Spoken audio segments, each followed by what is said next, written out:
I'm pretty sure TikTok thinks that I believe everyone's a narcissist, and that's not true. So I'm going to display the difference using none better than my own family as the example. So you guys know that my mother was a narcissist. I talk about it all the time and the conscious decisions that she made to hurt and manipulate the people around her. But you guys don't really hear me talking about my dad, even though I'm talking about all these toxic family dynamics and the fact that my dad wasn't around. So why am I not throwing him under the bus as being a narcissist? Because I don't think so, and here's the difference.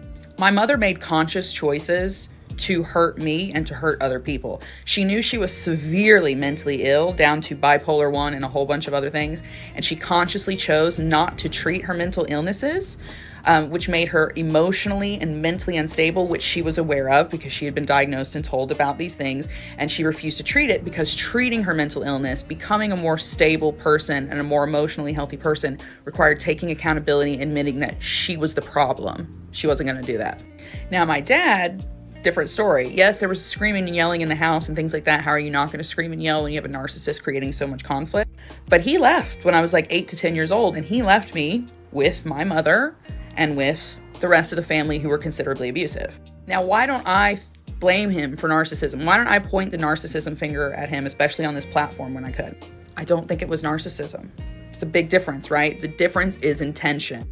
My mother's intentions, whether she was hoarding or she was screaming and yelling at me or calling me names or, any of the other manipulative things that she used to do, her intention was to get what she wanted, was to control other people, and was to hurt them if she felt they had hurt her.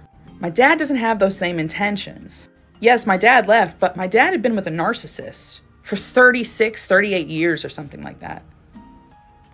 When he left, his intention was not to punish me. It was not like, you've made this a miserable family, so suffer here with your mother. That was never his intention. His intention was to escape. I happened to be a casualty of that he didn't really fully comprehend. My mother fully comprehended what she was doing when she was calling me a whore at 12 years old for wanting to go to Red Lobster on my birthday. And here's the single biggest difference that helps me to know my mother was a narcissist, but my father isn't. To this day, my father is the only person in my family who has apologized to me for my childhood. He apologized to me throughout my childhood for leaving my mother, for leaving me in those situations.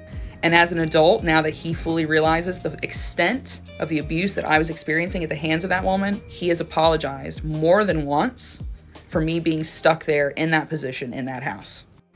That is what happens when someone who may have made selfish or emotionally immature decisions wakes up, grows up, mature.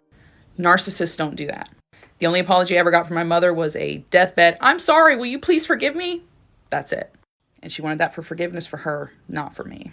Narcissistic parents.